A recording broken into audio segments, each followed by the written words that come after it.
Hi, I'm Ben with Beretta. Here today to talk to you about how to swap the hammer out on your 90 series pistol. M9, 92, 96, any of the various iterations of the Vertec, they're all going to be exactly the same. So before we do anything to any of our firearms, we always want to make sure that they're unloaded and safe. Remove your magazine, and then make sure to remove your grips. This allows us clear access to the hammer pin and to the mainspring pin. Yes, my grips are magical, and I don't have to take screws out. Remove your slide and slide assembly, and then we're just down to the bare frame. Now before we move forward, one of the things that I'd like to point out is if you ever have any questions or you run into a problem or something that doesn't make any sense, make sure to contact a gunsmith or somebody here at Beretta, maybe one of the gunsmiths, to walk you through it. Or if you hit a major problem, you may want to send the gun in or again take it to a gunsmith. Not something that you want to force. A lot of these small parts, the way that they interface, if you get something wrong and you force them together, you could destroy the gun. The other thing is when we're talking about hammers, especially when the slide is removed, you don't want to press the trigger and drop the hammer on the bare frame. Because you've got a piece of steel smacking up against a piece of aluminum, you can damage the frame or you could damage the hammer. So be careful, if you're going to lower the hammer, to hold the hammer while you pull the trigger and slowly let the hammer forward. So speaking of which, before we move forward on removing the hammer, the first thing we want to do is lower the hammer and slowly allow it to come all the way forward so we take all the pressure off of the mainspring. Now you're going to want to have some type of a block or some type of hard piece of wood because we're going to need to compress the mainspring cap up into the mainspring so we can remove this pin here that holds the mainspring cap in place. To do that, you're also going to want a small punch. We're going to take the mainspring, and the thing that I like to do is get kind of a hammer grip on the frame with the dust cover pointing back at me. And I'm just going to press down on the mainspring cap and press out the mainspring pin. If you get everything lined up properly, it really shouldn't take a lot of pressure to do it. So your mainspring cap is going to fall out, and the mainspring cap pin will also come out the other side. Now your mainspring is basically just floating there. It'll wind up falling out if you pick up your frame. So right now, the only thing holding in the hammer is the hammer pin. And the best way to get the hammer pin out is to pull your trigger, and because it's not under spring pressure, it's not going to fly forward. It'll just go all the way back into the rear position. This makes sure that the trigger bar clears the hammer pin. So go ahead and grab your punch and just press the hammer pin out. It'll pop out the other side. Hammer pin is this big T-looking thing. From there, the hammer just pops right out. So the hammer strut that basically interfaces with the spring stays in the receiver. And that's something you don't want to turn it upside down or flop that out of there. You want to just go ahead and make sure that that stays inside.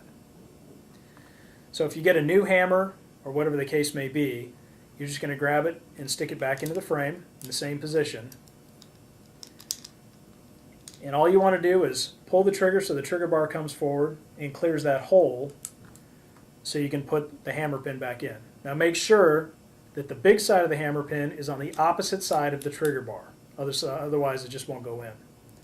Just go ahead and slip that in and everything will line up.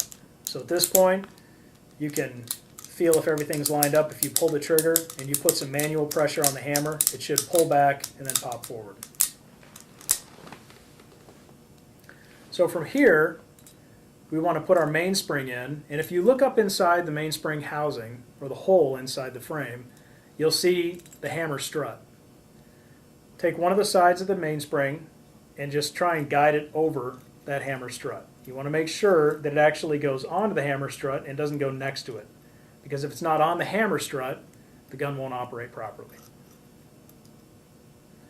So once you have that lined up, you're now going to take your mainspring cap, put it on top of the spring, and compress it in.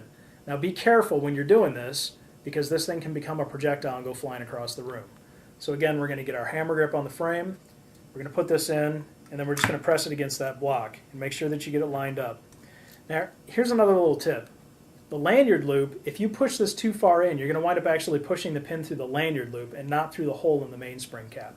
So make sure that you have it lined up in the right area. Make sure that all your holes are aligned so everything goes in where it's supposed to. And if you feel some pressure pushing back, stop, check, and make sure that that spring is on the hammer strut. That's very important. So try again. And again, if the pressure doesn't feel quite right, pull it back off, double check, and make sure that that spring is on the hammer strut.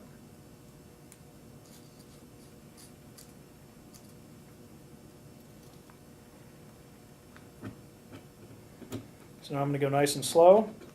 I'm going to press the frame back down on, and I'm going to see if I can get that hole lined up. And I want to go nice and slow and make sure that that hole's lined up, and I may even take my punch and put it through and make sure that I'm actually lined up with the hole. And right now I don't feel it lined up, so something's not quite on. So what will happen is when you're pressing that mainspring cap in, it may twist to the side, and you're not going to get a clear shot at that hole. The other thing that you want to make sure of is that the hammer is all the way forward against the frame, because that's going to relieve the most amount of pressure off of that spring. So make sure that hammer is not back on the secondary cock notch, the half cock. You want to make sure it's all the way against the frame.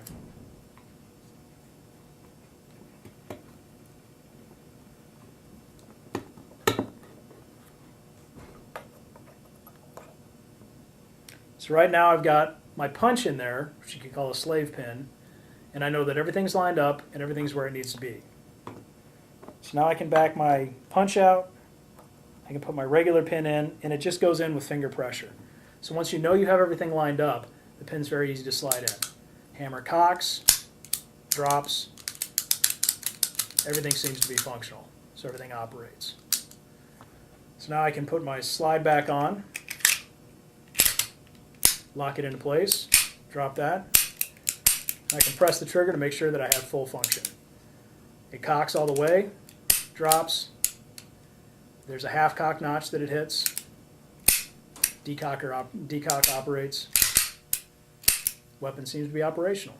So now I can put my grips back on and make sure before you were to use this for defensive purposes or anything, go to the range and do a test fire to make sure that your weapon operates. That's about all it takes to swap out your hammer.